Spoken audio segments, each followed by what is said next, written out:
ourselves, what are we doing here? And I think today is a very good example of that.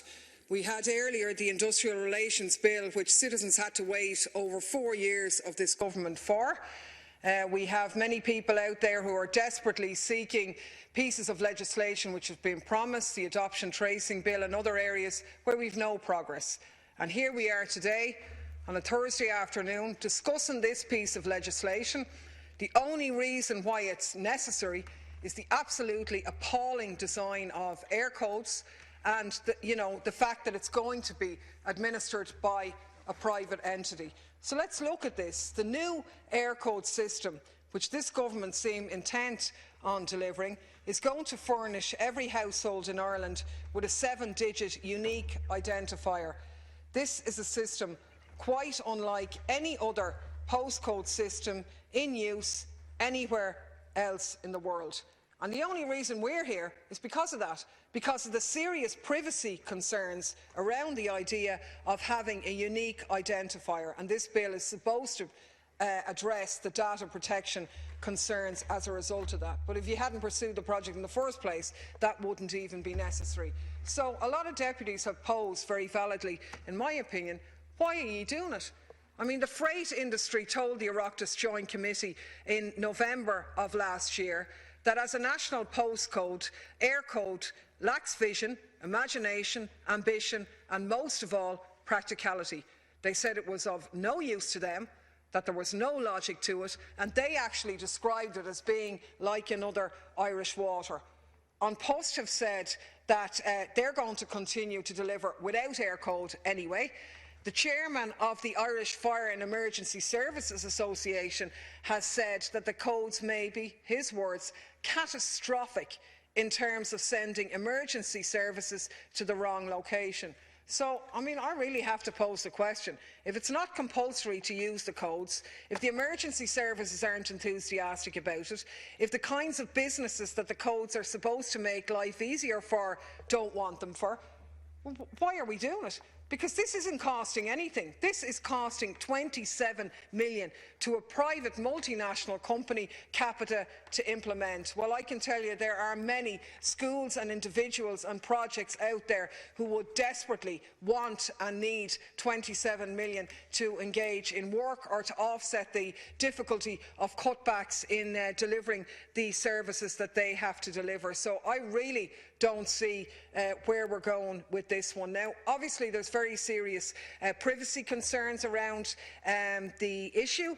The Office of the Data Protection Commissioner in 2013 annual report expressed that, talked about this, because, as they said, it can be easily assimilated into any sort of electronic device or data set, which could in turn be used for any purpose, ranging from state services to commercial exploitation, which is a big issue. Now, I note, and the Minister has, and the Government has said that it has engaged repeatedly with the Office of the Data Protection Commissioner over its concerns, but to be honest with you, I'm not sure that this legislation does overcome those concerns or the issues with people's data and privacy. And as Deputy Colreevy said, Digital Rights Ireland have consistently said that they have deep concerns about the privacy implications of Eircode. And, you know, there's no doubt one of the reasons for this would inevitably be the fact that it's been handled by Capita.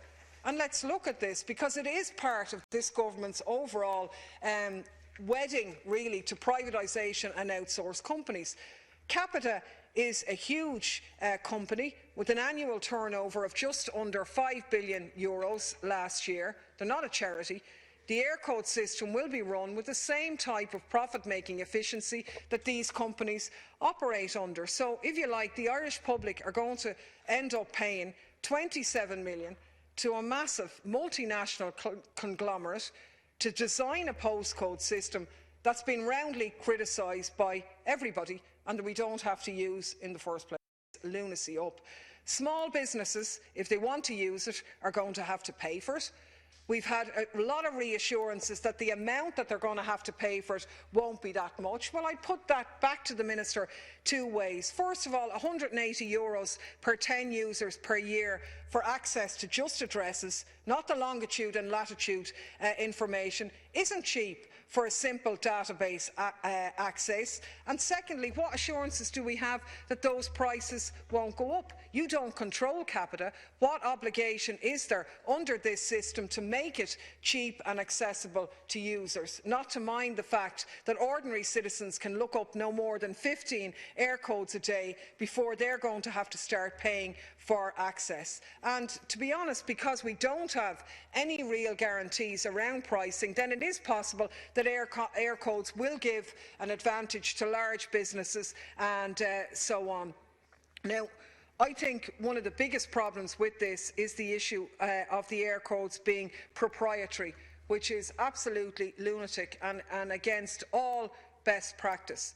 At the end of the 10-year contract, the Irish state will presumably have to buy back the database of addresses or put it out to tender to another company.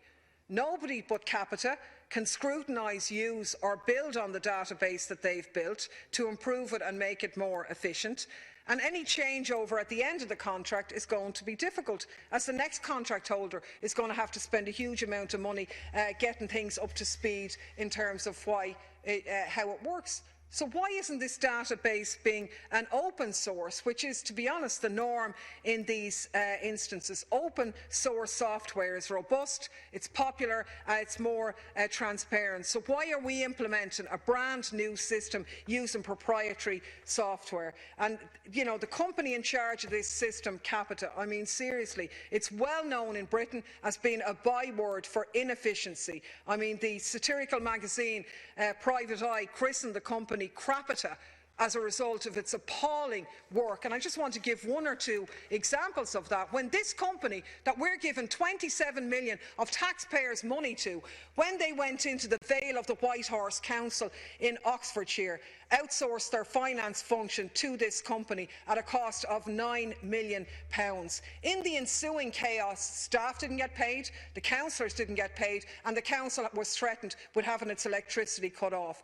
When they went into Birmingham City Council, their delivery of that website was 3 years late and hundreds of percentage over budget. They were the people responsible for the disastrous Criminal Records Bureau, which assigned criminal records to thousands of people who never had them in the first place, which overran the budget by 150 million, and which the Education Minister said was responsible for schools not opening because they weren't able to vet people properly.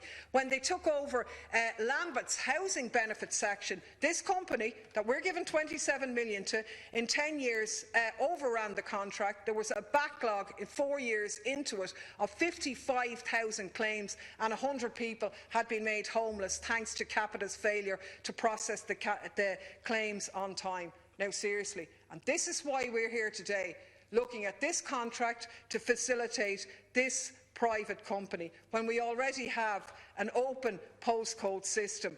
It's a waste of money, it's a waste of time, and I think we have way more better things to be doing with 27 million than allowing it to be handed over to a private multinational company with a record like this one. Thank you, Deputy Daly. I now call on Deputy John Halligan.